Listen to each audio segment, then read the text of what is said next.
Hotel History is created for adult audiences. Content may not be suitable for all listeners. Discretion is advised. You're listening to Hotel History. We take you with us through the sordid history and scandals of some of the world's most famous and infamous hotels. I'm Dieta. And I'm Yael. Let's get started. We're interviewing Jen Stewart from the Borscht Belt Tattler Podcast to find out more about the famous hotels in this Jewish vacation land located in the Catskill Mountains in New York State. We wanted to talk about the Concorde. So I personally didn't really know anything about the Concorde. Oh, yes, the Concorde, okay, you're building this golf course. I'm going to build a bigger, literally just trying to outnumber the competition. in only the most friendly and loving, lovingly way. We have two pools now. Oh, no, exactly. It's literally like, your son flew you to Florida. Well, we're going to go on a trip on a cruise world. It's just like that one-upmanship. Oh my God. That reminds me of a story my father tells me and my siblings growing up from the old country. He goes, let me tell you about the women that went to the well, because that's how he sounds. And I'm like, oh no. Every time he hears this, we all roll our eyes. We're like, no, what do you want us to do? He's like, so one woman goes at the well, my son, the doctor, he's so special, blah, blah, blah. My dad tells me this story. Yeah, because it's the old Hamish. It's a Hamish town, except he adapted it to Toronto. 3 old ladies sitting on their balcony in Toronto. Sorry, keep going. I'm interrupting. No, it's so and hilarious. My father was born in Romania, so it's the well, not the local, I don't know, bodega. But he goes, oh, and then this one, my son, he's so rich and whatever, and my son, and then the other woman, she says nothing, and her son comes and takes the water from the well for her. And every single time he wants us to do anything, he goes, let me tell you the story. Oh yeah. No. Oh, that's so funny. Yes. Yeah. And that's what it reminded of, it's just like one-upping each other in a different way. But I'm not going to say it. I'm just going to show you. Look how special my hotel is. The Concorde was just known for its grandeur and ever-expanding facilities. The resort featured multiple buildings, including the main hotel. It had additional wings and basically over 1,200 rooms, if you can imagine. It was one of the biggest hotels in the region. And the biggest and the most key attraction of the Concorde was the extensive entertainment offerings. Not just the comedians, but Judy Garland played there. They had huge names that played just in this very glamorous atmosphere. It was definitely more glamorous than Grossinger's. And it also had a huge array of recreational facilities too. It had a championship golf course. It had the tennis courts. I even interviewed the tennis pro. Cool. It was about just really catering to people's experiences and then also evolving with the times as well. So that's a lot. And now I see why this had such a big impact on the local economy. I mean, 1,200 rooms just to hire. So many people work there. It was just its own sort of institution. And they were near Kiamisha Lake. That's what it says. Yes. Yeah. That's in Sullivan County. Great, yeah. Location, to be around the lake. Wow. I feel like there's nothing left of the Concorde, right? It's all there gone. Is no. So right now, where Resorts World is, and again, Marissa's going to do a marker where Resorts World is. It's a casino, and that's the coincidence of all this. When they had gambling finally coming in, all the resorts were gone. Damn. Yeah, right. It's really pouring salt in a wound. Yeah, but I know. I don't like talking. And I used to have a real hate on for, and I am a changed woman. I used to have a hate on for Resorts World in year one. Because I'm like, man, but first of all, their prices have come down. And they employ people. So I mean, like, again, it's like you're trying, like, you can't. Yeah, I don't hate anybody. I just I just have a Tumblr and I'll be happy. Like, can you just hire a Tumblr? Have a few comedy shows. I don't know. I'm shocked they don't have comedy shows. So what's really interesting is the same weekend as Borscht Belt Fest, the Chosen Fest is gonna be on the Saturday. Yes, and it's not at Resorts World, but the Cartwright Hotel, which is the water park, is hosting this comedy show. And I'm like, at night though, right? It is, yeah. Okay, yeah. so that's good. Yeah. A little shout out to oh my god, my favorite, Talia Reese is performing. You got to look her up. You will love her. So I want to say, me and Deanna, I dragged Deanna there. We went to the same people that put on it that are it's the same promoter. The anti-Semitism. How was it? It was so good. It was. It was. I thought it was good. Some. I was like, really? That was. But Modi, the main guy, was that Modi? No, Elon Gold. Elon Gold is going to be at the Chosen Fest. Yeah, he's amazing. He's so funny. Yeah, Modi was great. He's on Curb Your Enthusiasm, and he also on his socials, which you should watch. He has I don't know if he still does it. But he would do this Instagram live called the Bechor. Not the Bachelor, but the Bechor. Oh my god, that's really funny. So and he brings people on to try and get them to mate. No, that's so cute. Can I just say something about Elon Gold? I remember him before he was famous. He would do like local Jewish comedy, and I would volunteer. Like either he would be at a bungalow colony I've gone to. And I think he was at an Amuna event, which is a charity that my mom's friend is a part of, and we always help him volunteer. And I think he was there, and he was he's such a good boy. He's such a good boy. I just remember watching him. He was trying so hard not to be dirty. Like he had to be really appropriate. Oh yeah. Big fan of him. He was great, and Modi was great. I don't know if it was him. Like Modi's great. They're both great. I mean, like I mean, I personally think they're one of the most like underrated Jewish comics right now. Although I think so too. Yeah, but they're getting a lot of popularity. And they really are. Yeah. It's cool to see like the growth of some of these comedians, because there's this another comedian. She's Jewish, from Brooklyn. You know, she grew up like Hasidish. She's not Hasidish anymore. She's a lesbian actually. And she's What's her name? Oh my god, I forgot her name. My god, what's her name? She does the funniest like Instagram videos where she does imitations of really religious like stereotypes in the community, but she does it so well, and she doesn't do it in a hateful way. She really does it in a funny way where like, and she has a lot of very connected to the Jewish community. She's loving, like she's really great. Like she's not one of those I hate who I am and I'm gonna make fun of it. Yeah. Really good. There's a loophole to making fun. Yeah. Oh my god, I gotta find out what her name is for you, because what's like one of the character names that she does? Did you ever hear of Tichel Tuesday?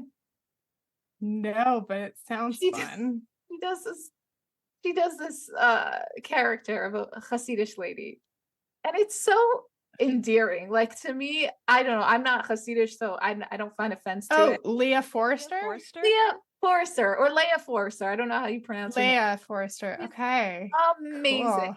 I am such a fan, and she does such a good job. And I grew up talking to people like this, so when she does it, it hits differently. Like, I don't know if a random person who never grew up in the community would understand, but she is so freaking good.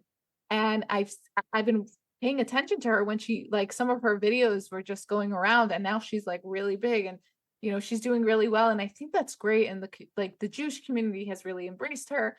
And there's this other guy who went to YU and was friends with my sister, who's doing really well. His name is Ellie Leibowitz or something. Leibowitz. Oh yeah. I think I know. So my sister, she was in Stern, and she did a stand-up. She was a part of the stand-up, and there was it was him and another guy who are like doing really well in comedy right now. And it's just so cool to see them and Ilan Gold and Modi, like, from my hood, bloom. And I just think, I'm like, you go, guys. Like, I'm just like their biggest supporter. Like, I'm not necessarily, talking about them, but inside, I'm just like, I'm so proud that they're Jewish, and they're proud to be Jewish. And even like the guy who's the comedian who's like curating like all the comedy for the Borscht Belt Fest. Like, they're bringing the Comedy Sellers Showcase, which is like a place in New York. Yeah, just awesome. Really bringing not just Jewish comics, but just people. Yeah, anyone. Like, it's just a real, just to give people who embody that spirit. It's pretty great. So my boyfriend Jeff Ross, how is he? Love Jeff Ross. I've seen him love so many times. Jeff Ross is good for the Jews. Can you keep that in? That's gonna be our just like little blip that we use to promote it. Jeff Ross is good for the Jews. Yes, he was so good, and he put a lot of effort, and you can tell the whole freaking song. What was it? What was the whole song? He sang a song? He sang a song, and he listed every single thing Jews have accomplished in that song. And then the song was like, "Go fuck yourself." Like, someone, what was the song? I can't remember, but that was the gist. That was the gist. Wait. Jeff Ross Jewish song. I gotta look this up. Oh, "Don't fuck with the Jews." That's what it was. "Don't fuck with the Jews." It was so good. I was so happy with him, and I've seen him a bunch of times at other comedy shows, and he's really fun. He's like old school Jewish, I think, in my opinion. And it was just really good. He's a good guy. He's really, really good. So interesting stuff about the Concord is that professional boxing, in 1981, it comes to the hotel, and again, two famous boxers, Hall of Famers. I didn't realize boxing was so Jewish. It really was. It was Hector, really Camacho Sr. Mm-hmm. and Ray Mancini. Mm-hmm. Yes, that's crazy. Yeah, and what's really cool, sorry, just to go back about Concord, was so the Winerick family, it was the Parkers and the Winericks who basically started it, but it was Arthur Winerick who built the Concord based on his famous Jerry's hair tonic. This is really important. This is an important part of Concord history. It was a hair tonic that built the Concord Hotel, Jerry's hair tonic. So just a little fun fact. And it actually started as the Kayamisha Ideal Hotel and changed its name to the Concord. Just a bit of extra. I feel like the Concord is so not Jewish. Like, they stayed away from the Jewish name there. No, I wouldn't say that. I feel like it was very Jewish, but I think they definitely were trying to create a more secular experience just based on the entertainment that they brought in. And but no, it was a pretty Jewish experience at the Concord. So what did this hair tonic do? Is that like they sold it and that's how they had the investment money, or how did it? That's Jerry's hair tonic. That was the business. Like, that was their business. He became like to grow hair and for barbers, like in the not like the barber side, Yeah, it was just Wow. like that's how he made his money, and that's how he built built the Concorde. So interesting. I know. Fun fact, right? Yeah. Yeah. And then the Concorde finally closed in 98, right? Yeah, it's yeah. I forget if they sold it or I think they did sell it. Yeah, Or they no, when they filed for bankruptcy, and I think they got foreclosed. yeah, it wasn't exactly the greatest end. Yeah. and it was auctioned off for 10 mil. That's Wow. not a lot of money for that piece of property. Like that's a big piece of land. Like, Huge. yeah. Oh, that's sad. That is sad. Yep, it was very Yeah, a lot of these really they were so big and then they just kind of fizzle out. Their ends were so sad. anticlimactic. Yeah. Yeah. I think it just I don't know if people gave up or Yeah, or what. there was nothing left. Yeah. I There mean, was just nothing if left to hang if on you to. owe $8 million in back taxes, there's not a lot of hope. And you get auctioned off for 10 million. Yeah. Damn. That's bad. Yeah. It not easy. Not easy, that's for sure. Yeah. So then I guess next up is the Nevele.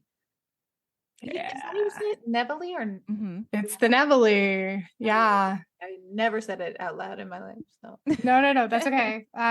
So people say that it was the, pronounced 11 spelled backwards. So it's Oh, it is? well, because it is. So it was a well-known resort in Ellenville, and it operated from 1903 till I think 2009. I think.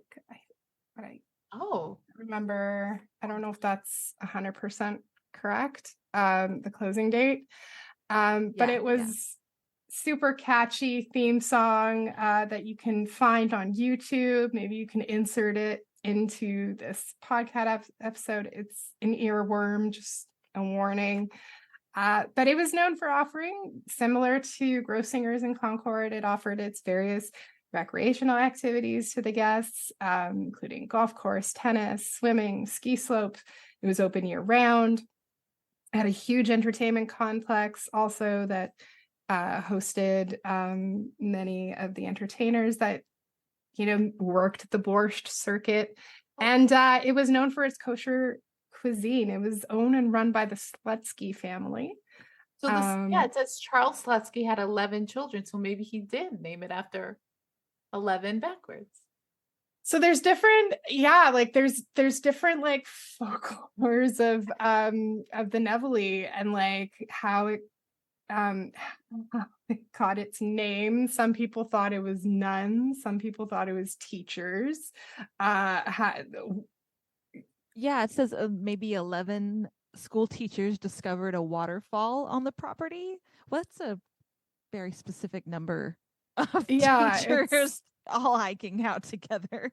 Yeah, it's like there's so much folklore surrounding so many of these places. But it was just another one of these hotels. It was kind of known as the honeymoon hotel, where people would go on their honeymoon. That was its sort of expertise, what set it apart. Is that where your parents were going to go for their honeymoon? They didn't tell me which hotel, like if they had a specific one in mind. They just said that they were first wanting to go there before they decided that it was just too expensive to go. Because I mean, going all the way from Texas all the way to Catskills is quite the trek. Were looking at the Nevele though. I bet so. Yeah, but it was really a hotel sort of designed in the Mission Revival architecture in the 50s and 60s. It had just the tower, which is still up there, which is still standing. It was really quite unique. There was a vacationer wing, the Waikiki pool, which became a sort of a staple. They built wings named for the Golden Gate and Empire. Took so inspiration they everywhere. were constantly evolving and trying to work with the times for sure. The architect was Herbert D. Phillips, who helped expand the tower, which again is still standing, is the Nevele Tower. It became the defining feature of the resort. So and it still stands today. Ooh, I want to see it. Yeah, it's still if you look at Nevele, yeah, it's And yeah, apparently, it was definitely a lot smaller than the Concorde. It only had about 430 guest rooms, but they wow, had that's a lot. no, I know it is, but like the Concorde had like No, I 50. didn't realize even compared to everything yeah, else. they were huge. They were monsters, and they also employed a staff of like 800 in its heyday. So yeah, and a lot of underground tunnels connecting from Ooh, one we part love of the hotel tunnels. to the other. There's photos like all over. That is interesting. I like that. Yeah, 2 golf courses on site, and it's been purchased by Somerset Properties, who is hoping to rebuild it. Really? Yeah, it's Oh, huge. that's Look up to, good. I hope to talk to him. He's sort of this like and wonderful figure who's like apparently like everybody talks just nothing but good things to say about this company. But yeah, there's some really interesting things happening. That'd So be cool if they reopened it.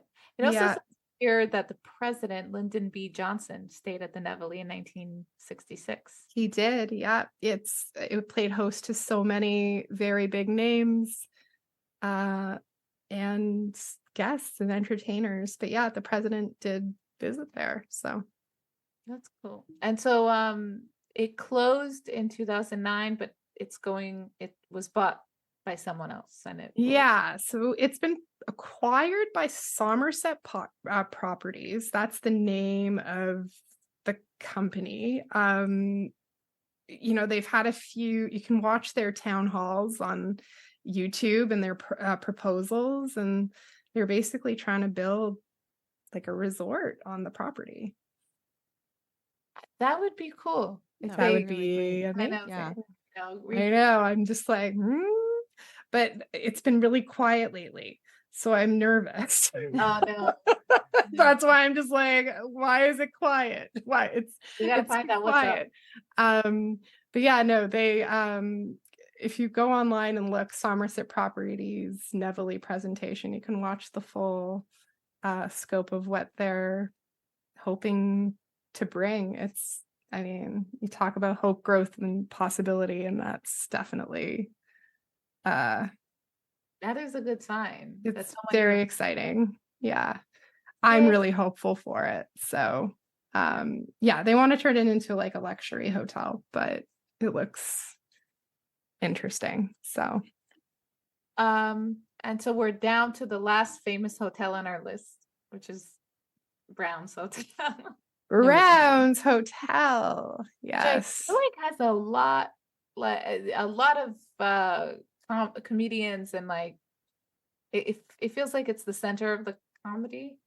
I don't know if that's true. So I mean, Jerry Lewis was definitely the face of the Concorde, but there's actually like a lot of questions of how involved he actually was at Brown's Hotel. Like he was definitely like the face, but it's Yeah, because they had like it's- billboards with him on it saying like choose what Brandon. Jerry chooses kind of thing. exactly, yeah, and that's what a lot of these hotels did. Like they, there was a lot of myth surrounding them versus like what was actually I don't want to say what's actually true, but he did go to Brown's and he did perform there. But was it the center of all the comedy? No, I think just the whole circuit was this playground.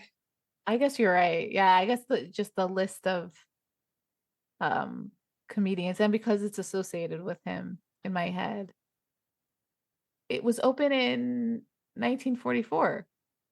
Yeah, and it was so Lillian and Charles Brown, were the ones who opened it. They owned a couple hotels before. Yeah. And it was like another moderate size. Like it was like a 450 like room resort.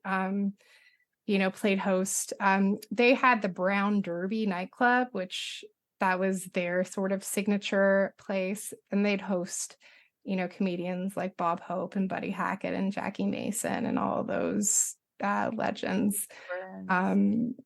So I didn't know Woody Allen, because it says Woody Allen was there too. He was a stand-up comedian. I don't know the whole story. I've been trying to stay away from Woody Allen because of him and Bill Cosby played the Borscht Belt a lot, and I'm just like, do I want to? See, I'm having that issue. Do I want to go there? They were famous, and they existed, and we can't deny their existence. You don't have to right? Them, but I didn't know him in particular was like a stand-up. Yeah. So Woody Allen got to start doing he did stand-up in the Catskills. So and George Burns, who I love. Yeah. Am I the only George Burns fan out there? I love George. Say goodnight, Gracie. Yeah. Okay, this is a really weird story, but do you have a George Burns story? No, not like a personal one. Okay, I'm like, how are you alive? No, so when the movie 17 Again came out, me and my sister, I 18 again. Wait, but is it 17 again or 18 again? 17. No, wait, when the movie 17 Again came out, me and my sister really wanted to watch it, but we didn't have access to it because we were trying to get it illegally. But our friend was like, I didn't get you 17 Again. He was helping us download the movie, but I got this movie called 18 Again. And I'm like, all right, that will have to do. That's so funny. Okay, I get it. Loved that movie. I don't know if it was that good, but I was really I just had such an appreciation for George Burns after that. I'm like, this. Yeah, I know. It's a great movie. It's a great movie. It was all by accident. I didn't, sometimes you think you know what you want, and life is like, we're gonna give you the universe. We're gonna give you George Burns. Yeah. That's my George Burns. Yeah. It's a good thing. I also recently rewatched Golden Girls because I love Golden Girls, and all the old comedians were on there. It's just my God. And The Love Boat. I've never watched The Love Boat, but I've they showed up on The Golden Girls and The Love Boat, apparently. They probably showed up on everything. And also Don Rickles. Been rewatching Don Rickles. Yes. That man cracks me up so much. Oh my God. And then of course Joan Rivers, who I feel like we have to mention, who I also have been rewatching. She was a hit or miss. I think sometimes I really liked her and sometimes I'm like, all right, okay. But she was controversial. She wanted to make me feel uncomfortable. Honestly, so much respect for that woman. She really she knew what she wanted, when she's pursuing comedy, and she kind of really went against the grain of what was sort of expected of her, and she did it. You can't and her whole joke catalog has been donated. Melissa Rivers just donated her entire catalog to the Comedy Museum in Jamestown, which is really exciting. Because I think that museum is really people underestimate it so much, and it's literally a living. If you love comedy, you need to go and check out the Comedy Museum in Jamestown. It is just something to be seen. I miss her. I'm also, this is gonna sound weird, I'm so sad she passed because it sucks, but I wonder how well she would do today. I think I would love to know her opinion of. I think I would have known her opinion. She would not be okay with what's up, and just based on everything she's I think she just keep doing what Joan does. Yeah. But there is a really funny interview where she's on like a British talk show host, whatever, I don't know the name, and she's sitting next to Johnny Knoxville. Oh, okay. Yeah. The Jackass guy. Yeah.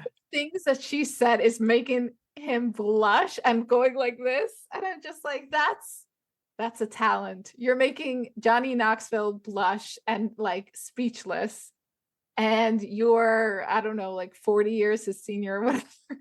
Doesn't matter. So good. She's so good. Oh my God. And you know what I like? I like that, from my understanding, Marvelous Mrs. Maisel was based kind of off her a little bit. So I think she was like amalgamation of a few of the different comics. Not as crazy of the time. Yeah, like it was really just a combination of many of the female comics at the time who, weren't trying well, because then there's, like the dirty Jewish girls of comedy who I love, like Belle Barth, and I mentioned a few of them, Toady Fields, even though she wasn't that dirty, more just like shocking. But I'm sure I have heard her, but I feel like I need a refresh on. Oh my God, Toady Fields. Oh my God. Here. I think I'll start Monday, the official mashed potato diet. She's amazing. Oh, she's like an older comedian. Oh, yeah. Yeah, Toady Fields. Yeah. No, she's just very, very funny. Like 11 Things to Do with Melba Toast. like just very relatable. The sex calorie chart. Apparently shutting off Johnny Carson is 4.5 calories. Having sex 110 calories, having sex with 5 people, like just very and God. This is also like, God, what year was this published? 1972. So wow.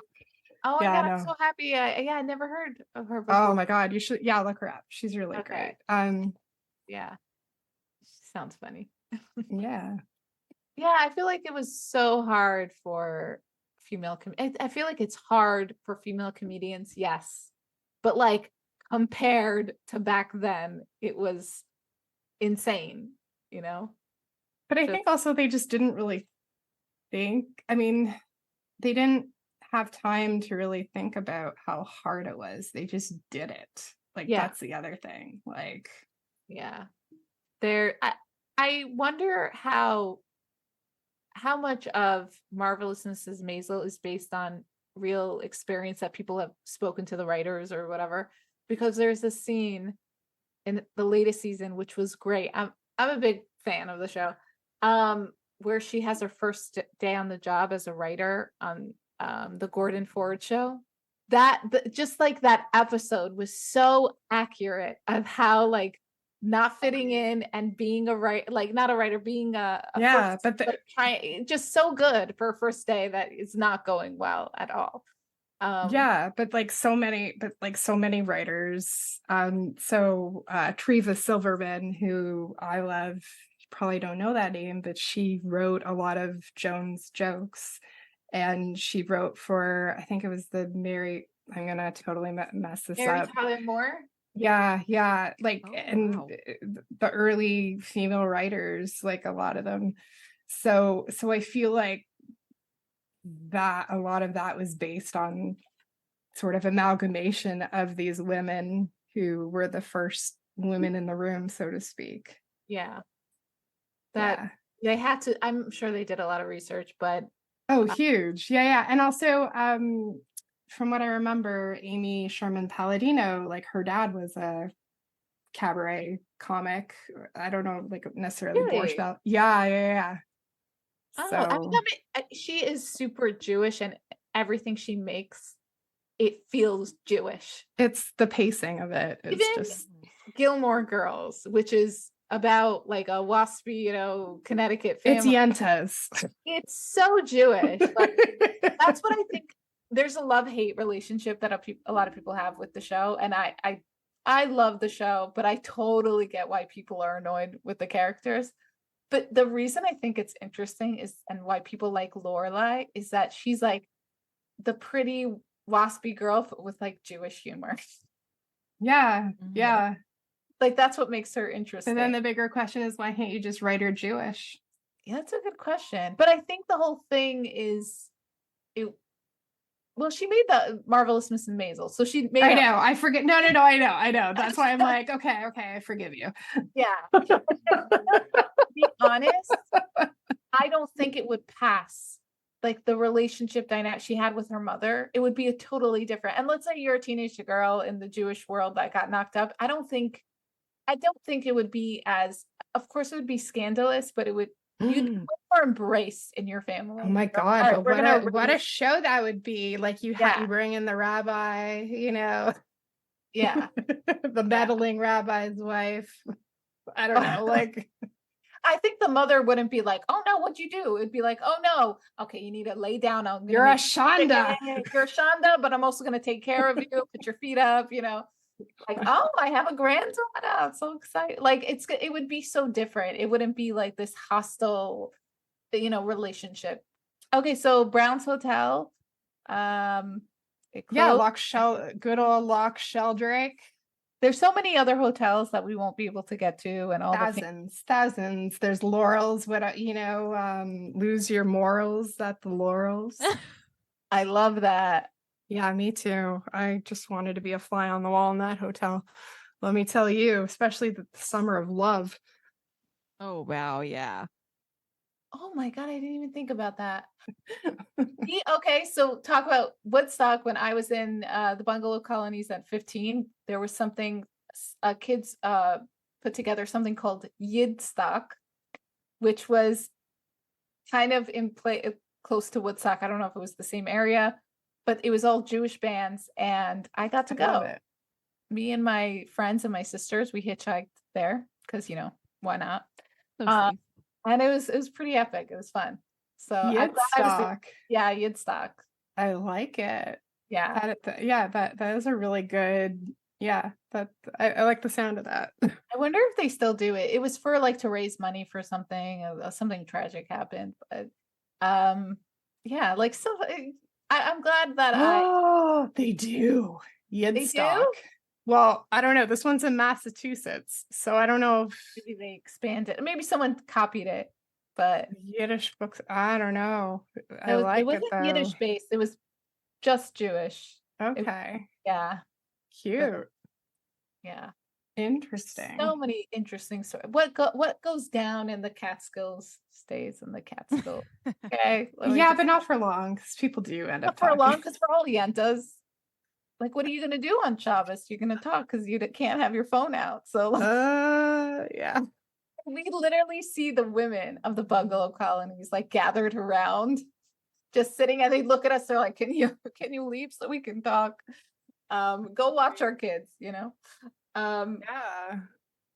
but to close out, the amount of influence like the Borscht Belt has had on the Jewish community, on so many things in our culture, but some movies that we were talking about. So yes, the movies. You got to tell us if we're missing something. I looked something up called Sweet Lorraine. Did you see that movie? Is it worth watching? It's really great. It's a very rare movie, but it's been said that it's one of the most accurate of all of the movies that really captures that Hamisha spirit down to, I think Freddie Roman makes an appearance, if I remember correctly. It was made in the 80s. So so it really is a very authentic look at that family hotel, a look at sort of what happens, as it's being passed down from generation to generation, and the decline, and it really it's a great one. Yeah. So we got that one, and then I also want to see Catskills on Broadway. I think it's not a movie, but they like take all the comedians and they performed on Broadway or something. Yeah, so basically they put together just like a bunch of like the best sort of jokes and sketch bits basically, and a bunch of comics, which included Malzy Lawrence, Dick Capri, Marilyn Michaels was even in it for a time being, Freddie Roman, And they actually did go on Broadway and put on this show. I definitely think it's time for a remount. That's for sure. Yeah. But it was a hit. Show about the Catskills. That would Well, so it's really interesting. Yeah. So it was the Lunt-Fontanne Theater, 1993, in the early 90s. That's when it really, I think there is a recording out there. And yeah, it was a smash for anybody who went to the Catskills. It was, reliving a lot of the greatest sort of hits. It played about over 400 performances. It opened in 1991 and it closed in 1993. So that's a good run. Yeah. Pretty good. I mean, now everything closes within a few months. Yeah. So unfortunately, yeah. Oh, and then also the one we keep referencing is The Rise and Fall of the Borscht Belt, which I thought was good. I thought it was actually quite. All of the home movies were nice to see everybody, especially like you could see the mock marriage really well in those. How crazy it was. It gives like a good overall description of what. Yeah, it gives you like a good summary of sort of what went down, and although I do have to say I didn't love the narrator.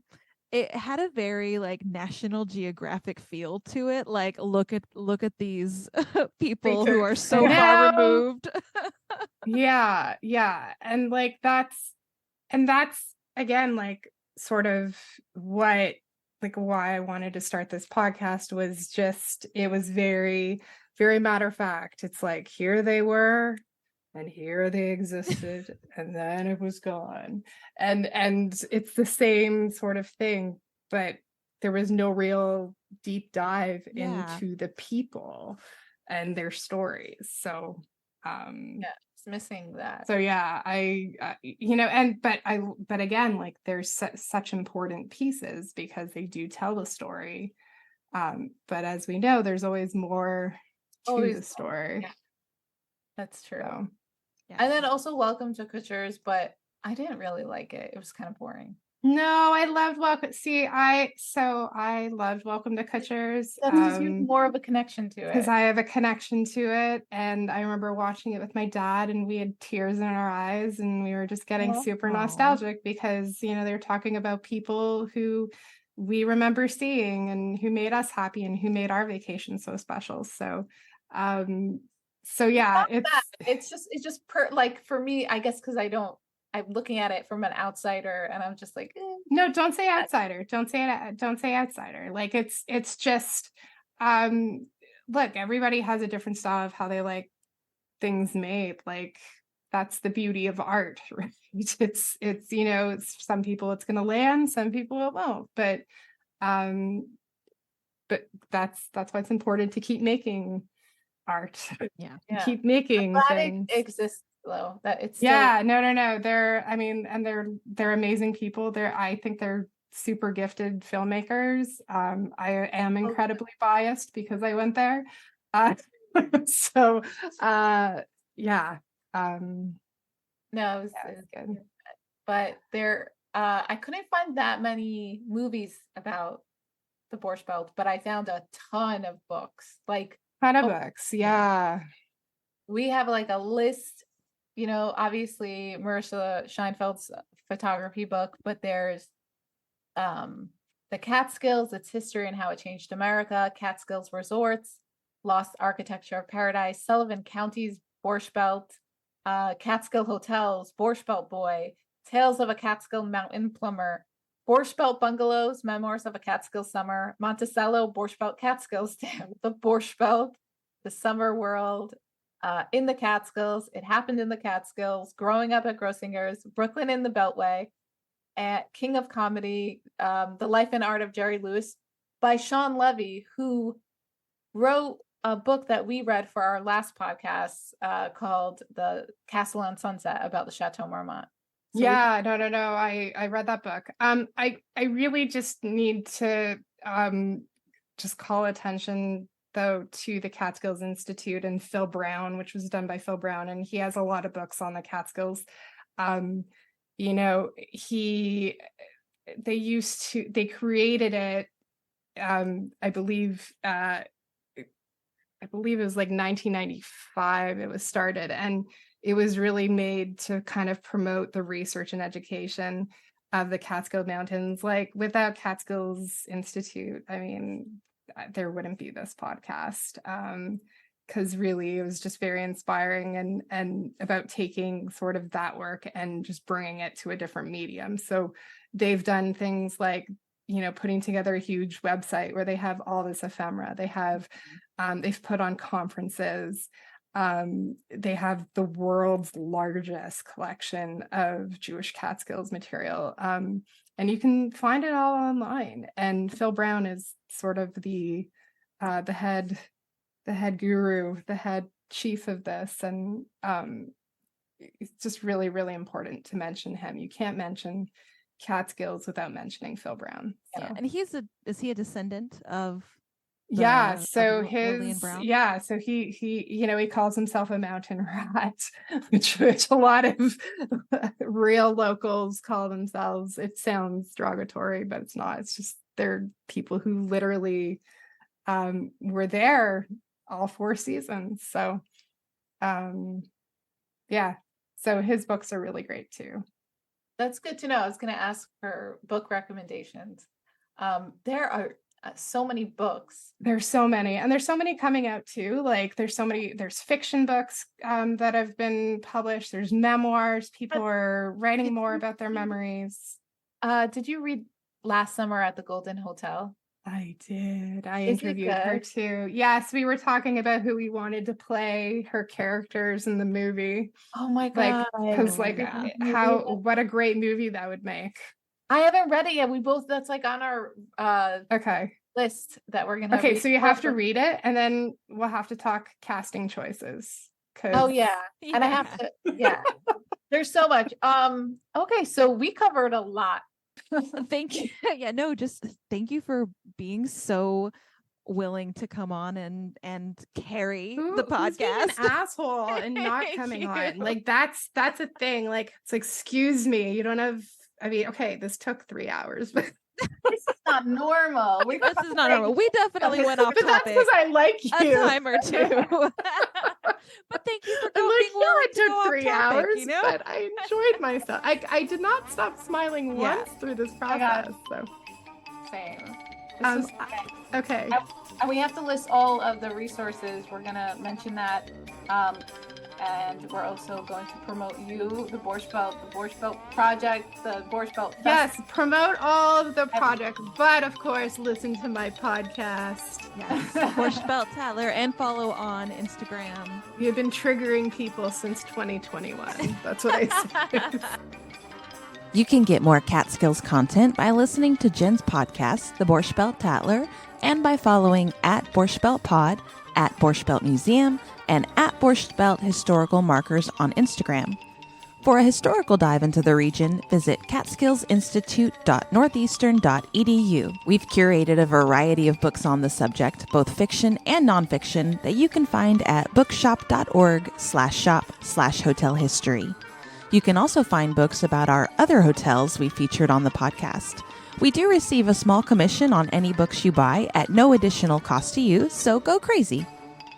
Please subscribe to our recently launched newsletter, The Check-In, at tcheckin.substack.com for curated news and articles on travel, culture, events, and of course, hotels. You can find us on Instagram and Threads at Hotel History Podcast or on TikTok at Hotel History. You can also sign up for our Patreon at patreon.com/hotelhistory. If you like what you hear, please give us a 5-star review on Spotify or Apple Podcasts. It really helps people find us. And if you have any comments, email us at hotelhistorypodcast@gmail.com.